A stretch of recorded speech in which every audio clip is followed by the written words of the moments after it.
প্রিয় দর্শক বন্ধুরা, এই মুহূর্তে একটি প্রশ্ন কিন্তু বারবার ঘুরে ফিরে আসছে যে নতুন বছর যে শুরু হচ্ছে তার প্রথম ৬টি মাস আপার প্রাইমারির ক্ষেত্রে অত্যন্ত গুরুত্বপূর্ণ হতে চলেছে কি? এই প্রশ্ন কিন্তু অনেকের মনেই জাগছে এবং সামাজিক গণমাধ্যম সূত্রে যে খবরাখবরগুলি বেরিয়ে আসছে তাতে করে এই প্রশ্ন জাগাই কিন্তু একটা স্বাভাবিক বিষয়। বেশ কিছু সম্ভাবনার জায়গাও কিন্তু লক্ষ্য করা যাচ্ছে। যে বিষয়টি নিয়ে এখানে আমরা আলোচনা করছি তার সম্পূর্ণ ভিডিওতে থাকছে, তাই ভিডিওটিকে অবশ্যই শেষ পর্যন্ত শুনে বোঝার চেষ্টা করবেন এবং সম্পূর্ণ ভিডিওটিকে দেখে নেবেন। প্রথমেই যে জায়গাটির কথা উল্লেখ করতে হয় সেটি হচ্ছে উচ্চশ্রী পোর্টাল ইতিমধ্যেই বন্ধ করার জন্য যে ডেট বা সময়সীমা তা কিন্তু এক্সটেনশন করে দেওয়া হয়েছে। তার নতুন বছরের শুরু থেকে ধরলে একেবারে ৬টি মাস, অর্থাৎ ৬টি মাসের জন্য আপাতত বন্ধ থাকছে উচ্চশ্রী পোর্টাল। আর এই ৬টি মাস কি কমিশন আপার প্রাইমারি নিয়োগের ক্ষেত্রে একেবারে উঠে পড়ে লাগবে?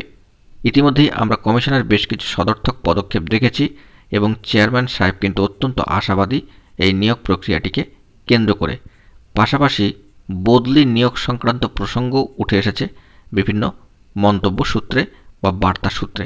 সেক্ষেত্রে আপার প্রাইমারির বিষয়ে কথা বলতে গেলে অবশ্যই কমিশনের যে স্ট্যান্ড পয়েন্ট প্রথম থেকে হয়ে রয়েছে যে মহামান্য কলকাতা হাইকোর্টের অবজারভেশনে সম্মানীয় ডিভিশন বেঞ্চে সম্মানীয় দুই বিচক্ষণ বিচারপতি যেমনটি নির্দেশ দেবেন সেভাবেই কিন্তু কাজকর্ম চলবে। অর্থাৎ যেহেতু এটি কোর্ট ম্যাটার এবং সম্পূর্ণ মহামান্য কলকাতা হাইকোর্টের অবজারভেশনের মধ্যে দিয়ে এগোচ্ছে, তাই সেখান থেকে যেরকম নির্দেশ আসবে সেই অনুযায়ী কিন্তু কাজ হবে। আমরা দেখেছি মহামান্য কলকাতা হাইকোর্টের ডিভিশন বেঞ্চের তরফ থেকে কাউন্সেলিং করানোর জন্য নির্দেশ দেওয়া হয়েছিল। কমিশন সেটিকে শিরোধার্য করে প্রথম দফার কাউন্সেলিং কিন্তু সম্পন্ন করেছে। এর পরে দ্বিতীয় দফার কাউন্সেলিংয়ের নোটিফিকেশনও কিন্তু আসবে, তার প্রস্তুতি পূর্ণমাত্রায় চলছে। হয়তো নতুন বছরের গোড়াতেই এই নোটিফিকেশন চলে আসবে, এরকমটা আমরা সম্ভাবনার মধ্যেই রাখছি এবং আশা করছি। তাই যদি পরপর হিয়ারিংয়ের ফলাফল অত্যন্ত ভালো হয় এবং বিষয়গুলি এগিয়ে যায়, যোগ্য বঞ্চিত চাকরিপ্রার্থীদের স্কুলে পাঠাবার লক্ষ্যে সমস্ত বিষয়টি সঠিকভাবে এগোতে থাকে, তবে রিকমেন্ডেশন যদি মহামান্য কলকাতা হাইকোর্টের তরফ থেকে দেওয়া হয় তবে কিন্তু কাজকর্ম শুরু হয়ে যাবে। তাই আগামী ৬টি মাস অত্যন্ত ভাইটাল, এটা কিন্তু বলা যেতেই পারে।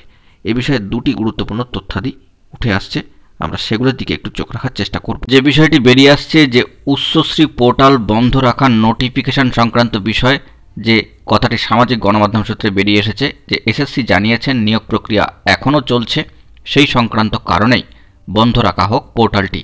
সেই আবেদন মেনে নিয়ে পোর্টালটি বন্ধ রাখার কথা জানিয়েছে রাজ্য স্কুল শিক্ষা দপ্তর। এরকমই একটি খবর বেরিয়ে আসছে। এবং দ্বিতীয় যে বিষয়টি বেরিয়ে আসছে সম্মানীয় স্কুল সার্ভিস কমিশনের সম্মানীয় চেয়ারম্যান সাহেব সিদ্ধার্থ মজুমদার মহাশয়ের কথা অনুযায়ী কোট আনকোট, যে তিনি বলেন উচ্চশ্রী পোর্টাল বন্ধের মেয়াদ বৃদ্ধির সম্ভাবনা প্রবল, কারণ এখনও পর্যন্ত উচ্চ প্রাথমিকের কাউন্সেলিং প্রক্রিয়া শেষ হয়নি। এছাড়া আদালতেরও বেশ কিছু রায় রয়েছে। এর মধ্যে যদি ওই পোর্টাল খুলে দেওয়া হয় তাহলে সমস্যা দেখা দিতে পারে।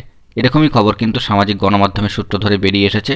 সভাপতি আপনারা বুঝতে পাচ্ছেন যে এখানে কিন্তু কার্যত উচ্চ প্রাথমিকের কাউন্সেলিংয়ের বিষয়টিকে উল্লেখ করা হলো, অন্যদিকে নিয়োগের বিষয়টি অর্থাৎ নিয়োগ ইস্যু এবং নিয়োগ সংক্রান্ত পারস্পরিক ইস্যুকে কেন্দ্র করেই কিন্তু এই বদলি স্থগিত এবং ডেট এক্সটেনশন। তাই নতুন বছরের শুরুতে সেই প্রথম ৬টি মাস কমিশনের তরফ থেকে কী পদক্ষেপ গ্রহণ করা হয় বা কতটা গুরুত্বপূর্ণ হতে চলেছে সেই দিকে কিন্তু আমাদেরকে চোখ অবশ্যই রাখতে হবে। বন্ধুরা, এখন এই পর্যন্ত এই ধরনের গুরুত্বপূর্ণ আপডেটগুলি পাওয়ার জন্য অবশ্যই এখনই তাই চ্যানেলটিকে সাবস্ক্রাইব করে নিয়ে সঙ্গে থাকুন। দেখা হচ্ছে পরবর্তী কোনো ভিডিওতে। ধন্যবাদ।